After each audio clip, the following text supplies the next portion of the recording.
बच्चों, आज मैं आपके लिए व्याकरण का दूसरा टॉपिक अलंकार लेके प्रस्तुत हूँ। इसके पूर्व मैंने आपको व्याकरण का पहला टॉपिक पदबंध अपने 3 वीडियो में पढ़ाया है। संभवतः आपको समझ में आया होगा। उसका आप अभ्यास करें और नए टॉपिक के साथ अलंकार के साथ मैं आज फिर आपके साथ हूँ। तो मैं आज आपको अलंकार पढ़ाऊँगी। सबसे पहले प्रश्न उठता है कि अलंकार क्या है। बोलचाल की भाषा में आपने बहुत बार सुना होगा अलंकार शब्द, जिसका मतलब होता है गहना या आभूषण। प्रायः अलंकार शब्द का प्रयोग गहना और आभूषण के रूप में किया जाता है, परंतु प्रश्न ये उठता है कि गहना और आभूषण कहने पर इसका साहित्य में क्या महत्व है, अलंकार का साहित्य में क्या महत्व है। तो इस अर्थ में यदि हम अलंकार को समझने की कोशिश करें तो अलंकार वास्तव में शब्द का अर्थ तो आभूषण और गहना ही होता है, परंतु काव्य के अर्थ में जब इसको हम लेंगे तो काव्य में अलंकार का जो अभिप्राय है वह है वे शब्द और अर्थ जो काव्य की शोभा बढ़ाएं, उन्हें अलंकार कहा जाता है। कहने का तात्पर्य क्या हुआ? जिन शब्दों और जिन अर्थों के माध्यम से काव्य में सौंदर्य बढ़े, जिसको पढ़कर काव्य की सुंदरता का आभास हो, वह अलंकार है। जिस प्रकार सामान्य जीवन में हर व्यक्ति अपने आप को सुंदर दिखाने के लिए आभूषणों का प्रयोग करता है, कि भी किसी भी स्त्री को आभूषण प्रिय होते हैं क्योंकि वे शरीर की सुंदरता को बढ़ाते हैं, सौंदर्य को बढ़ाते हैं। ठीक उसी प्रकार साहित्य में अभिव्यक्ति की सुंदरता, बात को कहने के लिए प्रभावी रूप और चमत्कारी रूप देने के लिए हमें अलंकारों की आवश्यकता होती है। हम अलंकारों का प्रयोग करते हैं। कहा जाता है कि संस्कृत में एक वाक्य है, काव्य शोभाकरान धर्मात् अलंकारान प्रक्षते, अर्थात काव्य की शोभा बढ़ाने वाले धर्म को अलंकार कहते हैं। काव्य की शोभा बढ़ाने वाले धर्म के यानी जिन चीज़ों से काव्य का सौंदर्य बढ़ता हो उसे अलंकार कहते हैं, चाहे वो शब्दों में हो अथवा अर्थ में हो। तो शाब्दिक रूप से देखा जाए तो अलंकार का मतलब होता है आभूषण और गहना, और अगर काव्य की दृष्टि से देखा जाए कि अलंकार किसे कहते हैं, तो काव्य की दृष्टि से काव्य की शोभा बढ़ाने वाले धर्मों को अलंकार कहते हैं। ये तो हो गई अलंकार की परिभाषा, या साहित्य में अलंकार किसे कहा जाता है, कुछ भी अर्थ में हम समझेंगे। लेकिन प्रश्न ये उठता है कि काव्य में अलंकारों का क्या महत्व है। तो कविता में भाव होते हैं, रस होता है, लेकिन उसमें अगर सौंदर्य नहीं है, चमत्कार नहीं है, प्रभावी ढंग से पढ़ने पर हृदय को छू नहीं जाता है, तो वह कविता हृदय तक नहीं उतरेगी, हृदय तक नहीं पहुँचेगी। इसलिए काव्य में अलंकार का अत्यधिक महत्व है। क्यों? क्योंकि अलंकार ही वे तत्व हैं जो किसी कविता में जुड़कर उसकी शोभा को बढ़ाने का कार्य करते हैं, अभिव्यक्ति को प्रभावी और हृदय को छूने के लिए चमत्कारिक रूप प्रदान करते हैं। तो इस तरह से देखा जाए तो अलंकार का जो महत्व है वह साधारण शब्दों में कहें तो कविता को सुंदरता प्रदान करने की जब हमें आवश्यकता होती है तो काव्य में अलंकारों का प्रयोग किया जाता है। काव्य में अलंकारों के प्रयोग से कविता में सौंदर्य आता है, कविता में सौंदर्य बढ़ता है, काव्य की शोभा बढ़ती है। तो इस तरीके से मैंने आपको अलंकार का शाब्दिक अर्थ तथा काव्य में या साहित्य में अलंकार का क्या अर्थ है, अलंकार का होना क्यों आवश्यक है, ये सारी चीज़ें मैंने आपको बताई। तो इस तरीके से ये हो गई अलंकार की परिभाषा। अब बारी आती है अलंकार के भेदों की। तो सबसे पहले मैं आपको बता दूं कि अलंकार के दो भेद होते हैं। दो तरह से काव्य में अलंकार उत्पन्न होता है, चाहे वो शब्द के आधार पर हो अथवा अर्थ के आधार पर। शब्द के आधार पर भी हो सकता है, अर्थ के आधार पर भी। इस आधार पर अगर हम अलंकारों का भेद करें तो हम मानेंगे कि अलंकार के दो भेद होते हैं, पहला शब्दालंकार और दूसरा अर्थालंकार।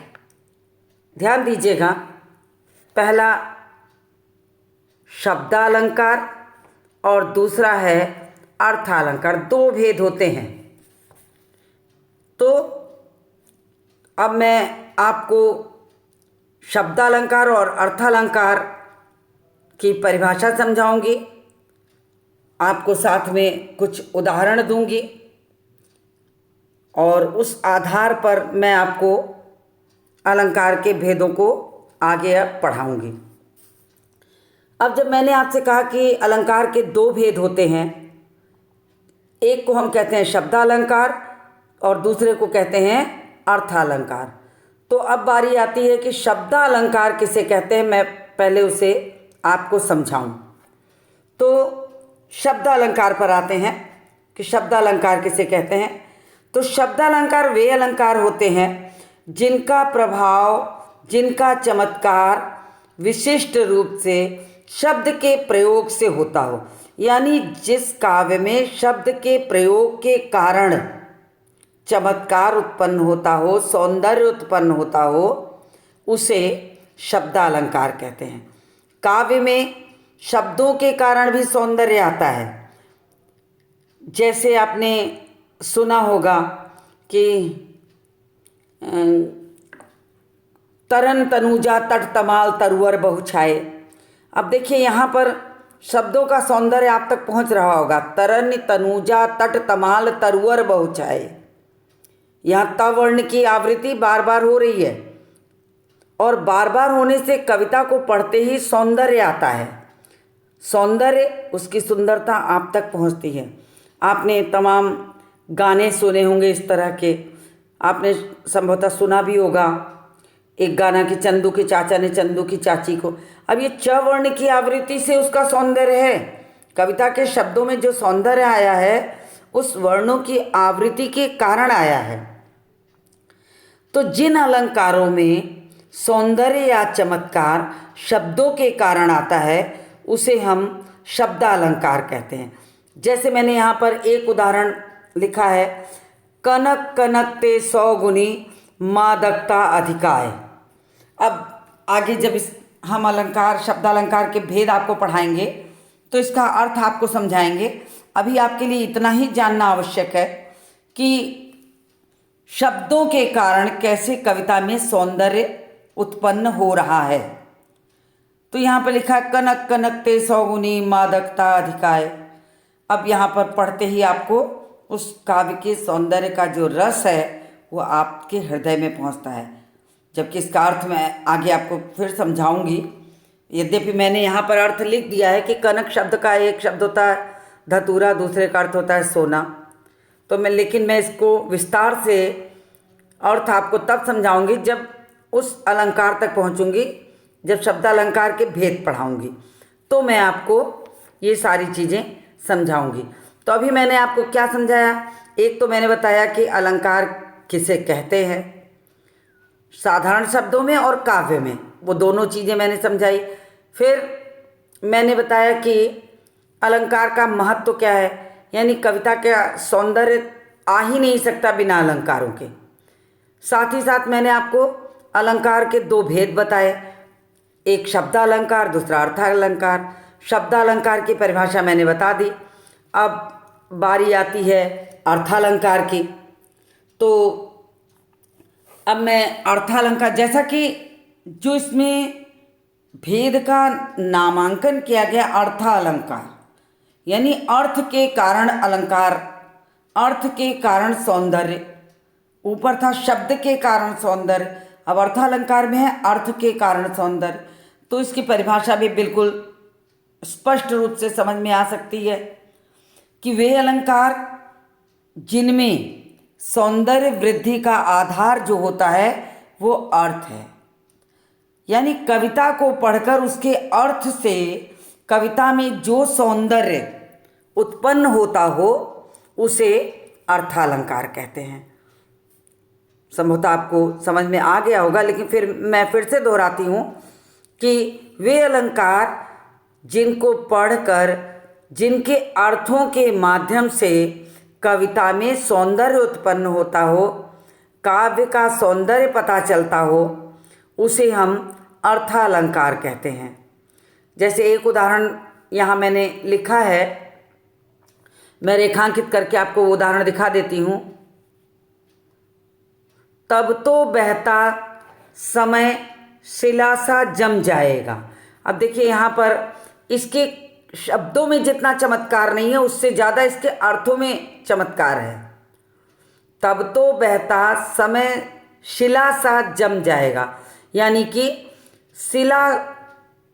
शिला सा कह के एक तुलना का भाव दिखा, मतलब शिला के समान कहकर, चट्टान के समान कह करके कविता के अर्थ के आधार पर सौंदर्य पिरोया गया है।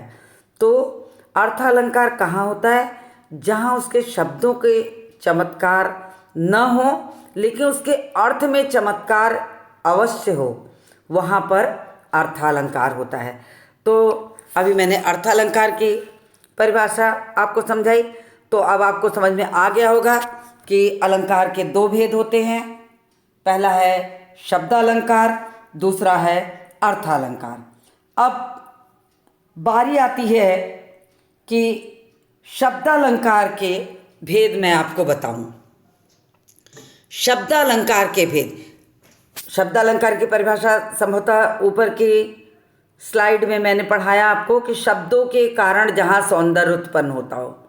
अब यहाँ पर भेद की बात आ गई। शब्दालंकार के मुख्यतः तीन भेद हैं। शब्दालंकार के मुख्यतः तीन भेद हैं। पहला है अनुप्रास अलंकार, दूसरा है यमक अलंकार और तीसरा है श्लेष अलंकार।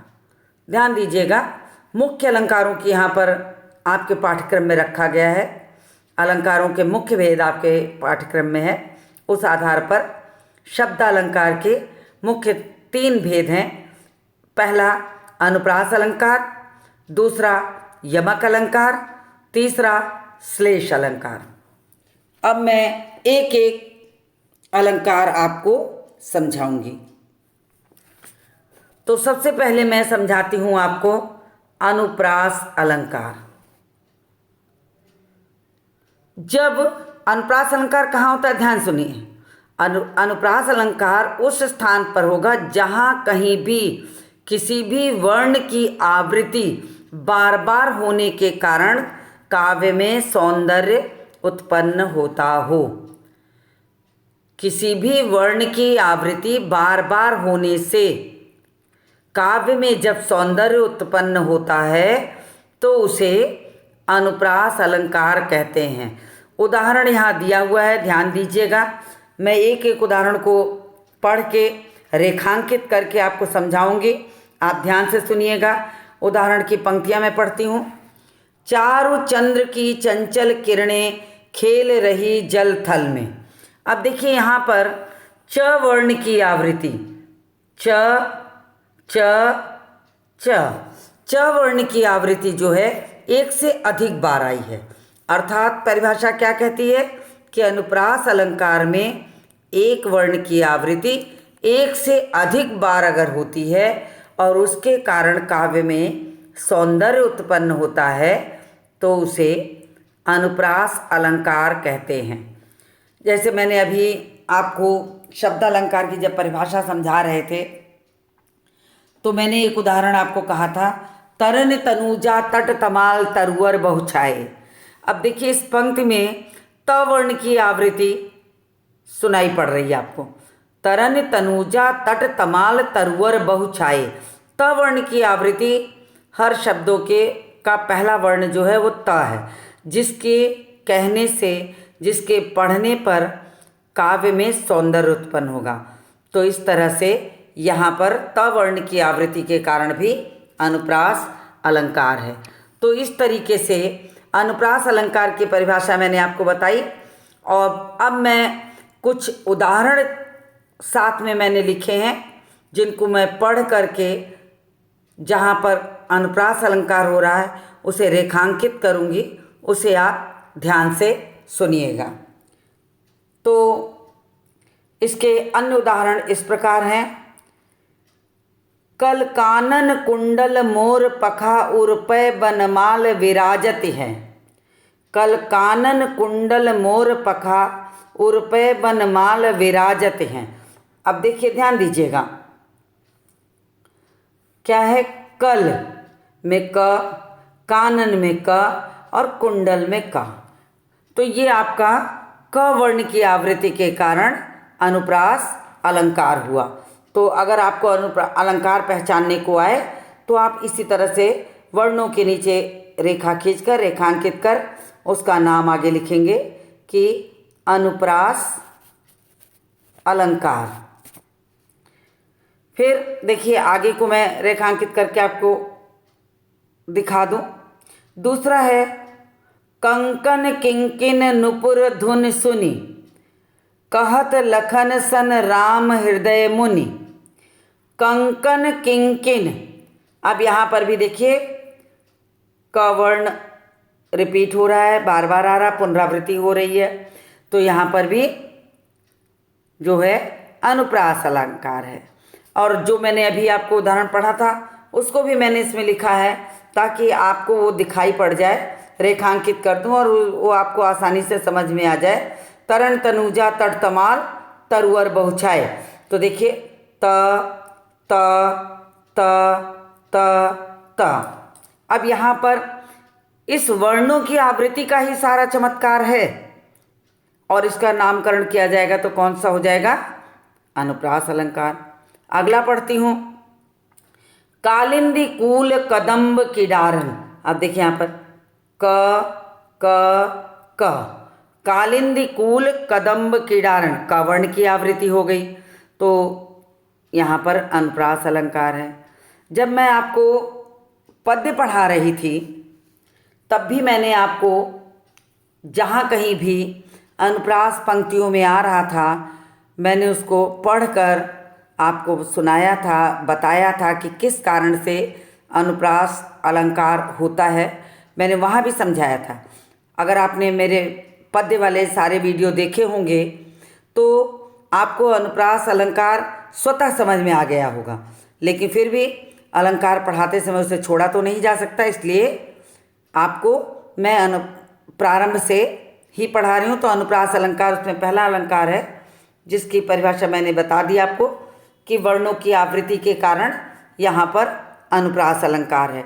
अगला उदाहरण मैं पढ़ती हूँ, सेवक सो जो करे सेवकाई। सेवक सो जो करे सेवकाई। अब यहाँ पर देखिए सवर्ण की आवृत्ति है। अब आपके मन में एक प्रश्न जरूर आ रहा होगा, मैं आपके उस प्रश्न का निवारण कर दूं कि क्या एक ही वर्ण की आवृत्ति पूरी पंक्ति में होगी।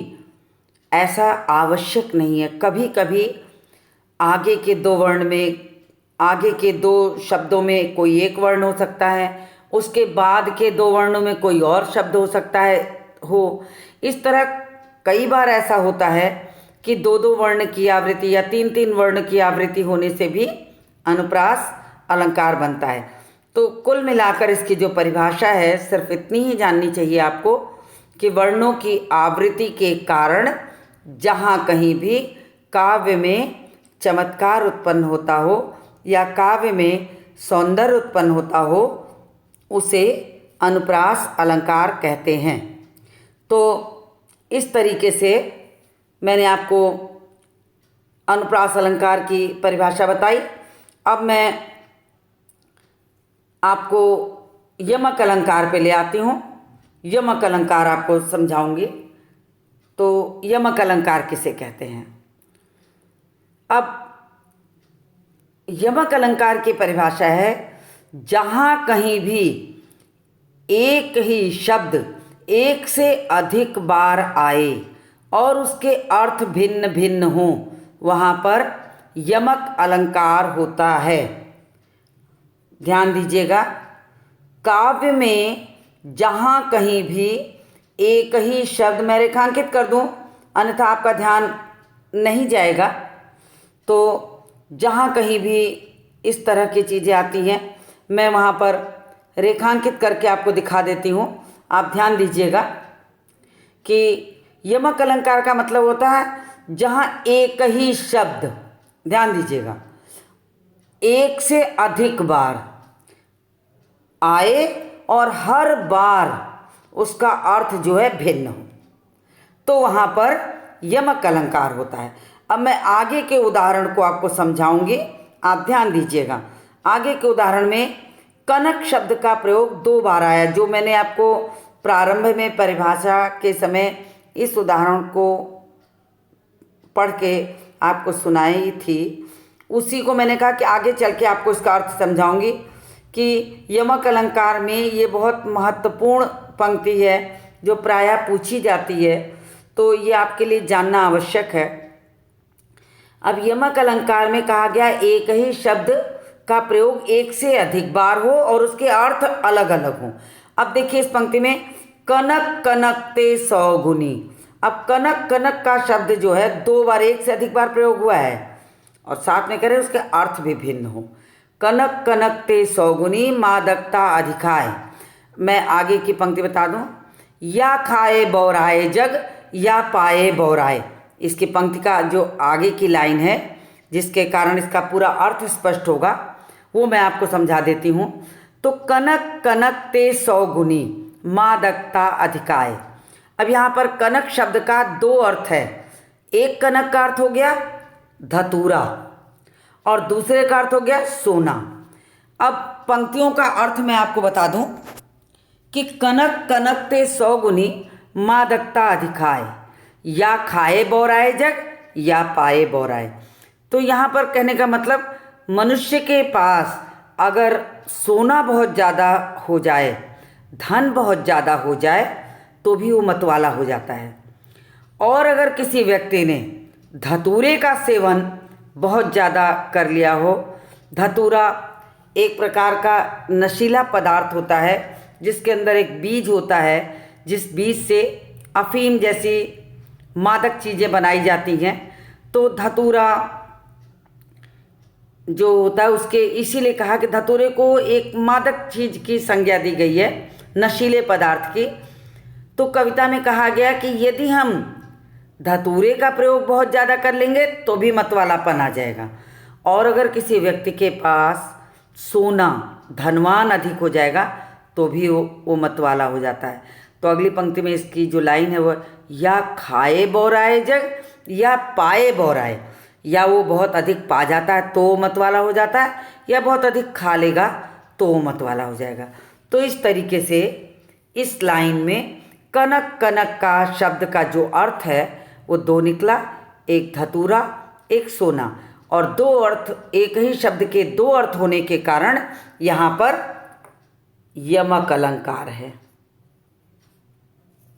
यमक अलंकार हो गया।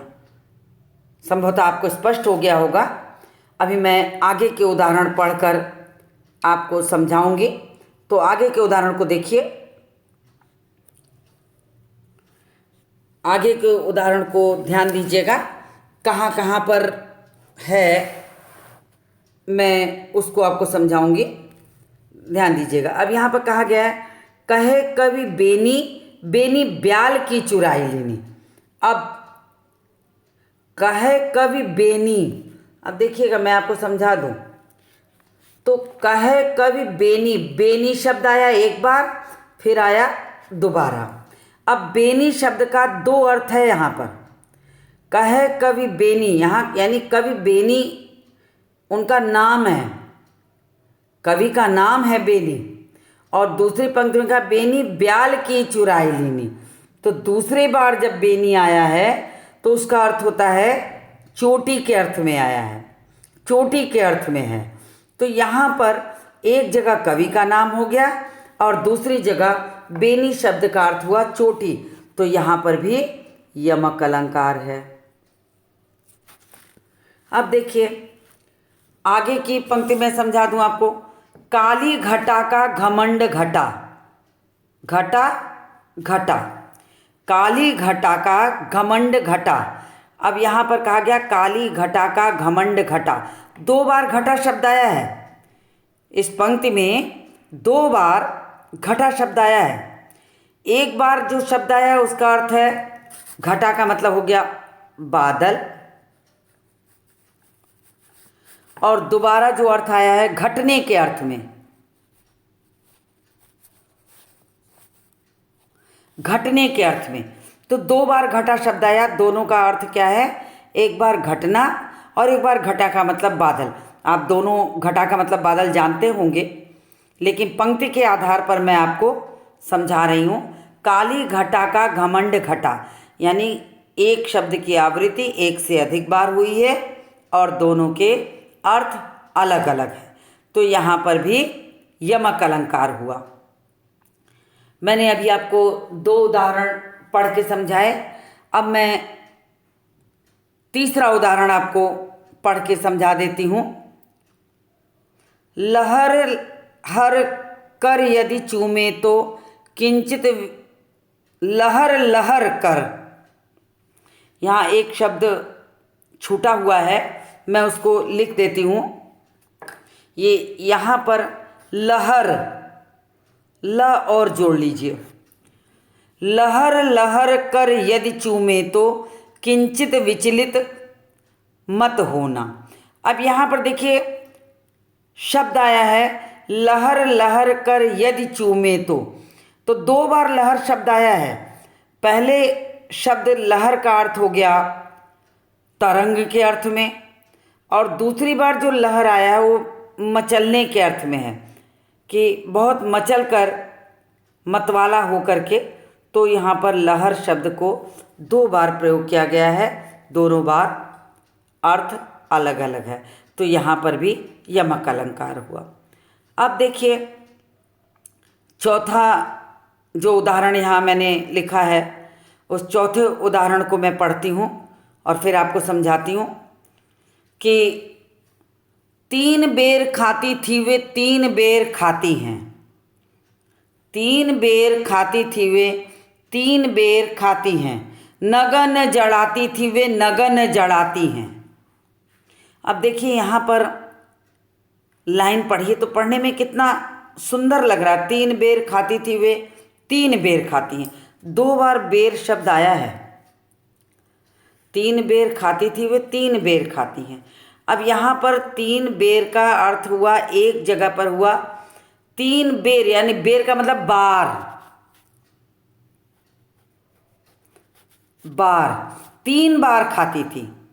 और अब उनकी परिस्थितियां ऐसी हो गई हैं कि वे मात्र तीन बेर के फल खाकर रह जाती हैं।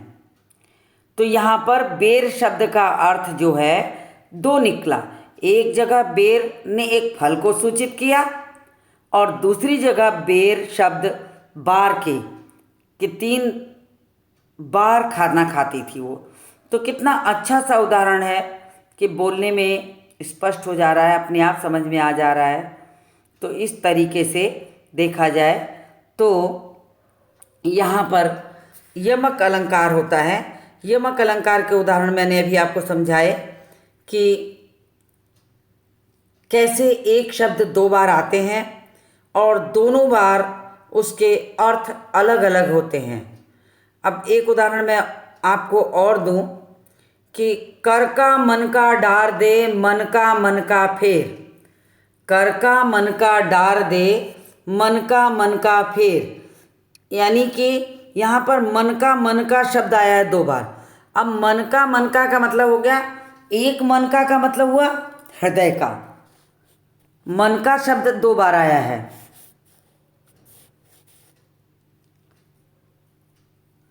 मन का शब्द का दो प्रयोग हुआ है।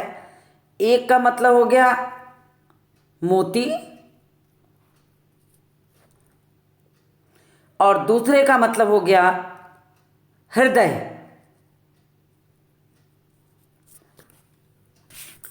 तो इस तरीके से देखा जाए तो बहुत जगह आपको इस तरह के उदाहरण मिलेंगे। जब आप कविता की पंक्तियाँ और पढ़ेंगे और अच्छी तरह समझेंगे तो आपको बहुत जगह उदाहरण मिलेंगे, लेकिन यहाँ भी शब्दों के कारण ही सौंदर्य उत्पन्न हुआ है। तो इस तरीके से शब्द मैंने अभी आपको क्या क्या समझाया, मैं एक बार हल्की सी पुनरावृत्ति कर दूं कि मैंने आपको अलंकार की परिभाषा बताई, अलंकार का शाब्दिक अर्थ बताया, अलंकार का महत्व बताया, अलंकार के दो भेद बताए कि अलंकार के दो भेद होते हैं, शब्दालंकार और अर्थालंकार। फिर मैंने आपको शब्दालंकार की परिभाषा बताई, साथ ही मैंने अर्थालंकार की भी परिभाषा बताई। उसके बाद बारी आ जाती है शब्दालंकार के भेदों की। उसमें मैंने आपको दो पढ़ा दिया है, एक शेष बचा है, तो दो अभी आप उसकी पुनरावृत्ति करें। जो शेष बचा है उसको और अर्थालंकार के सारे भेदों को लेकर मैं आपसे अगले वीडियो में फिर मिलूँगी, तो मैं इसके शेष भाग को आपको पढ़ाऊँगी। इसलिए शेष भाग को देखना न छोड़िएगा, अन्यथा आपको पूरी तरीके से जो अलंकार है वो समझ में नहीं आएगा, फिर आपको अलंकार समझने में दिक्कत होगी। तो मैं इसके आगे के अंश को लेकर अगले वीडियो में आपसे मिलती हूँ।